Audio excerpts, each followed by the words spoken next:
আসসালামু আলাইকুম international news বাংলায় আপনাদের স্বাগতম। শুরুতে থাকছে শিরোনাম। আমিরাত ও কুয়েতে ইরানের ব্যাপক হামলা। যুদ্ধের মধ্যেই ইসরায়েলে জরুরি অস্ত্র বিক্রি করছে যুক্তরাষ্ট্র। আত্মসমর্পণের নির্দেশ, ট্রাম্পের নাকচ করে যে বার্তা দিল ইরান। ইরানে এযাবৎকালের বৃহত্তম বোমাবর্ষণ হবে আজ রাতে, মার্কিন অর্থমন্ত্রী। ইসরায়েলের হয়ে লড়তে চায় না যুক্তরাষ্ট্র। ইরানের Islamic Revolutionary Guard Corps IRGC জানিয়েছে যুক্তরাষ্ট্রের সামরিক ঘাঁটিগুলো লক্ষ্য করে নতুন প্রজন্মের ক্ষেপণাস্ত্র ও ড্রোন ব্যবহার করে সমন্বিত হামলা চালানো হয়েছে। শনিবার ৭ই মার্চ ইরানের রাষ্ট্রীয় বার্তা সংস্থা ইরনায় প্রকাশিত এক বিবৃতিতে এ তথ্য জানানো হয়। বিবৃতিতে বলা হয়, হামলার অন্যতম প্রধান লক্ষ্যবস্তু ছিল সংযুক্ত আরব আমিরাতের আল ধাফরা বিমান ঘাঁটি। সেখানে নিখুঁত নিশানার ক্ষেপণাস্ত্র ও ড্রোন ব্যবহার করে গুরুত্বপূর্ণ সামরিক স্থাপনাগুলোতে আঘাত হানা হয়েছে।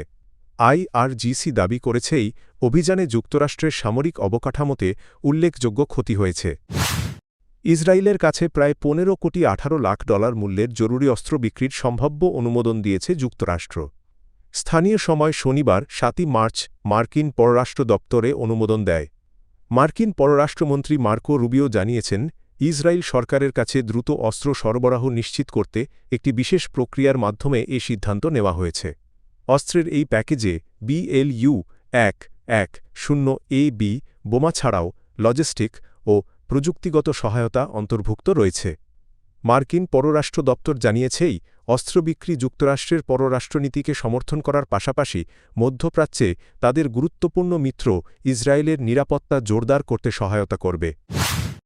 ইরানের পরবর্তী সর্বোচ্চ নেতা নির্বাচনের বিষয়ে মার্কিন প্রেসিডেন্ট ডোনাল্ড ট্রাম্পের মন্তব্য এবং ইরানের আত্মসমর্পণের দাবিকে কঠোরভাবে প্রত্যাখ্যান করেছেন দেশটির শীর্ষ কর্মকর্তারা।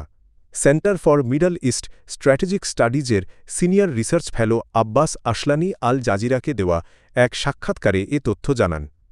তিনি বলেন, ট্রাম্পের বিতর্কিত মন্তব্যগুলো তেহরানে কোনো নীতিগত পরিবর্তনের ইঙ্গিত দেয়নি, বরং ইরানের বর্তমান অবস্থান আরও দৃঢ় হওয়ার সংকেত হিসেবে তা দেখা হচ্ছে।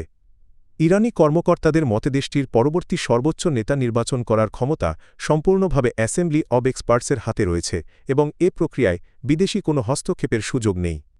তারা ট্রাম্পের এ ধরনের দাবিকে হাস্যকর বলে অভিহিত করে সরাসরি প্রত্যাখ্যান করেছেন। যুক্তরাষ্ট্রের অর্থমন্ত্রী স্কট বেসেন্ট জানিয়েছেন, শনিবার ৭ই মার্চ রাতে ইরানের ওপর বড় ধরনের বোমাবর্ষণ অভিযান চালানোর পরিকল্পনা রয়েছে। ফক্স নিউজকে দেওয়া এক সাক্ষাৎকারে তিনি বলেন, এই অভিযানে ইরানের ক্ষেপণাস্ত্র উৎক্ষেপণ কেন্দ্র এবং ক্ষেপণাস্ত্র উৎপাদনকারী কারখানাগুলোকে প্রধান লক্ষ্যবস্তু করা হবে। স্কট বেসেন্টের দাবি, হামলার ফলে ইরানের ক্ষেপণাস্ত্র সক্ষমতায় বড় ধরনের ক্ষতি হবে এবং এসব স্থাপনা উল্লেখযোগ্যভাবে অকার্যকর হয়ে পড়বে। ইরানকে ঘিরে যুক্তরাষ্ট্রের সামরিক কৌশল নিয়ে সিনেটের সশস্ত্র বাহিনী বিষয়ক উপকমিটির শুনানিতে হঠাৎ বিক্ষোভের ঘটনা ঘটেছে। শুনানির সময় দর্শক সারি থেকে উঠে দাঁড়িয়ে প্রতিবাদ জানান সাবেক মার্কিন মেরিন সেনা সদস্য ব্রায়ান ম্যাকগিনিস। নর্থ ক্যারোলাইনা থেকে গ্রিন পার্টির প্রার্থী হিসেবে সিনেট নির্বাচনে অংশ নেওয়ার প্রস্তুতি নিচ্ছেন তিনি। বৃহস্পতিবার আল জাজিরার এক ভিডিও প্রতিবেদনে দেখা যায়, শুনানি কক্ষে দাঁড়িয়ে তিনি চিৎকার করে বলেন, ইসরায়েলের জন্য লড়তে কেউ চায় না। পরে নিরাপত্তা কর্মীরা তাকে জোর করে কক্ষ থেকে বের করে দেন। প্রতিবেদনে বলা হয়, তাকে সরিয়ে নেওয়ার সময়ও তিনি বারবার একই স্লোগান দিতে থাকেন। নিরাপত্তা কর্মীরা তাকে হলরুম থেকে বের করে দিতে গেলে সেখানে কিছু সময় ধস্তাধস্তির ঘটনাও ঘটে। ব্রায়ান ম্যাকগিনিসের অভিযোগের সময় দরজার ফাঁকে তার হাত আটকে গিয়ে ভেঙে যায়। রয়টার্সের যাচাই করা একটি ভিডিওতে দেখা যায়, সামরিক পোশাক পরিহিত তাকে ক্যাপিটাল পুলিশের সদস্যরা কক্ষের বাইরে নিয়ে যাওয়ার চেষ্টা করছেন। এই আকস্মিক বিক্ষোভের কারণে শুনানির কার্যক্রম কিছু সময়ের জন্য বিঘ্নিত হয়।